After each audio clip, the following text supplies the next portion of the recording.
Alright guys, here's another update video on the CYC X1 Pro. So I've changed a few things. So changed some of the controller settings. Bike's all the same, battery's the same. I did swap out my chainring. So originally it came with a 42 tooth chainring default. I couldn't use it on my bike, so I got a 32. I love the 32. It's just I want a little bit more speed, and some guys were saying to use a larger chainring because it's better on the drivetrain and more efficient, stuff like that. But I got a 38 tooth on here now, so go for a ride and show you guys if there's any difference with the sound, top speed, and stuff like that. So yeah, everything is exactly the same. So I got my GoPro. Let me just get on and do some recording for you guys. Give you guys a test ride. Put my screen up so hopefully you guys can see the display and screen, and then we'll go from there. So put my phone, and then first off the bat, it's not as easy to pedal as it was before, and we got some cars coming, so let me wait. But yeah, it's not as easy to pedal with the 38. It works, but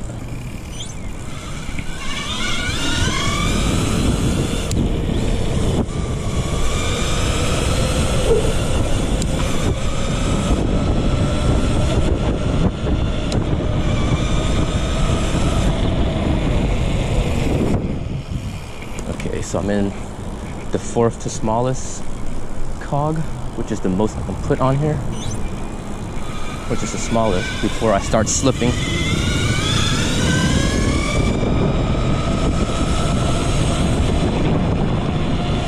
Popping out at about 29 miles an hour. So at 29 miles an hour, I'm topping out, and I'm using a 38 tooth chainring. And then let me see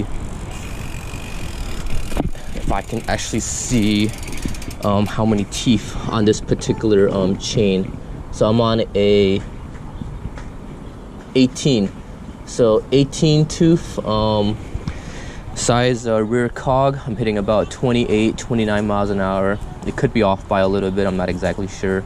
But you know, give or take a few miles an hour. But yeah, I mean, that's what it's topping out at. So after closer inspection, it seems like my chain alignment, it's more towards the inside.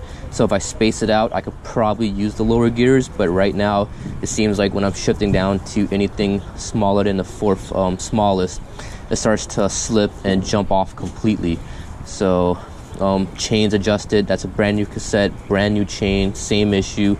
Brand new derailleur, same issue. Let's just go for a ride around the yard. If you guys can see,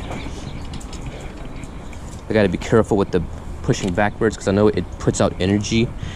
So if you guys have torque on here.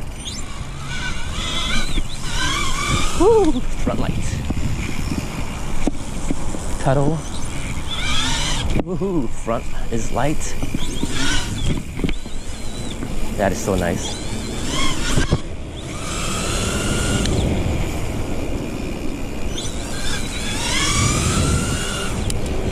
Hi, Brad.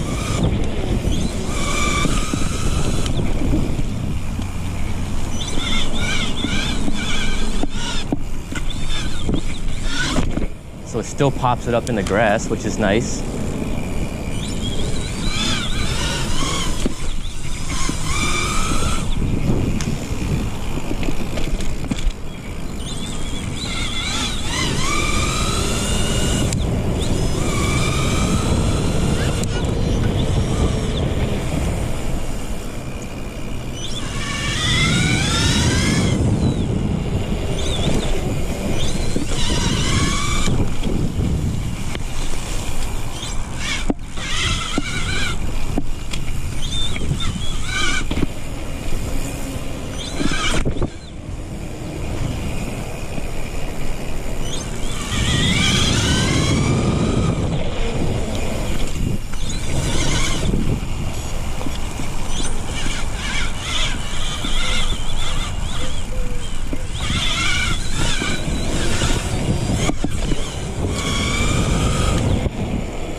Okay, so my controller's beeping.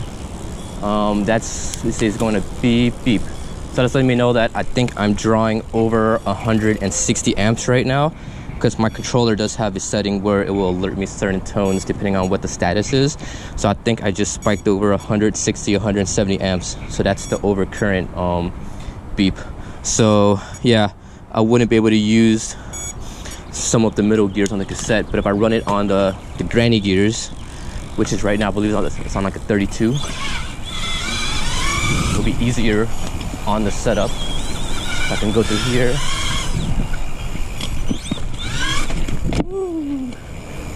So it's still torquey. It's not as poppy, so the front doesn't get up as much as it did with the 32 tooth chainring.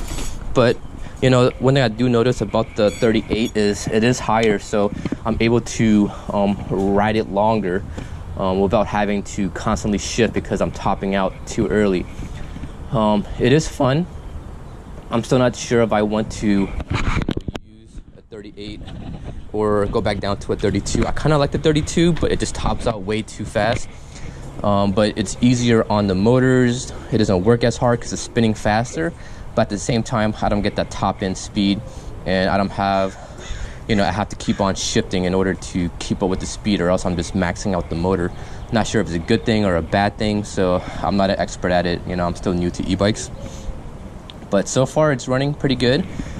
The motor is not warm, but I know it's not as cool as it was with the 32 tooth.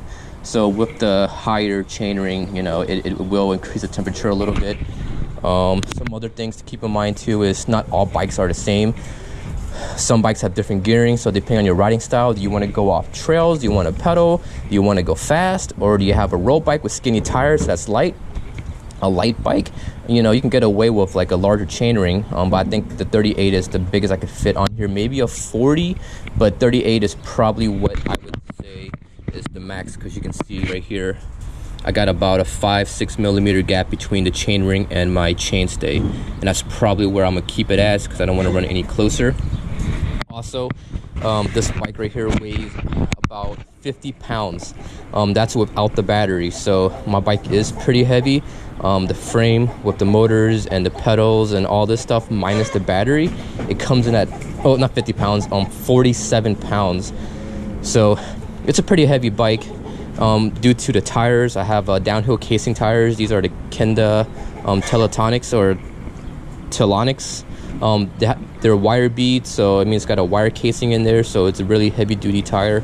It's really heavy, but it's strong. I have downhill tubes inside, so that's why my bike's so heavy. But I would say with a lighter bike, maybe something, I could see this being like a sub 40 pound build with a different frame, you know, a lighter frame. But currently right now, 47 pounds minus the battery. It's a pretty heavy beast. My other GT Force that I converted with the BBS02 came out to like 48 pounds with a battery. This one was, yeah, I mean, it's already heavy without the battery. And I'm running small batteries right now. So yeah, hope you guys enjoyed it. Just trying to get some videos up for you guys so you guys have an idea of what to expect. Keep in mind, once again, every bike is different gearing and stuff like that, so that's going to affect the top speed. I'm more about having torque and having the ability to pedal at the same time as climbing. Some people don't care about that. Some people just want to go fast. So, you know, top speed right now, from what I can get right now out of it, you know, without being able to shift to the smallest cog, I'm hitting about 28 to 30 miles an hour is what I would say, because the speedometer is probably not calibrated 100% to GPS, whatever, but I mean, that's about what it is. It's pretty quick for me. I think if I go to like a 14S pack or a 16S pack, I can squeeze out a couple more miles an hour. If I can fix that chain slipping issue, I think I can probably get more out of it. I do have a different cassette. I may swap back over to my downhill cassette so it has smaller cogs and see how it goes from there, or I may just play around and take out some stuff and see if I can fix the alignment, or just don't use all 9 speed, maybe use like 4 or 5 speed and just set it on my shifter and stuff like that. A lot of things that I could do for it that I'm still learning and looking up how to, you know, get certain things done. So hope you guys enjoyed. I'll see you guys later. Too much talking. Peace out.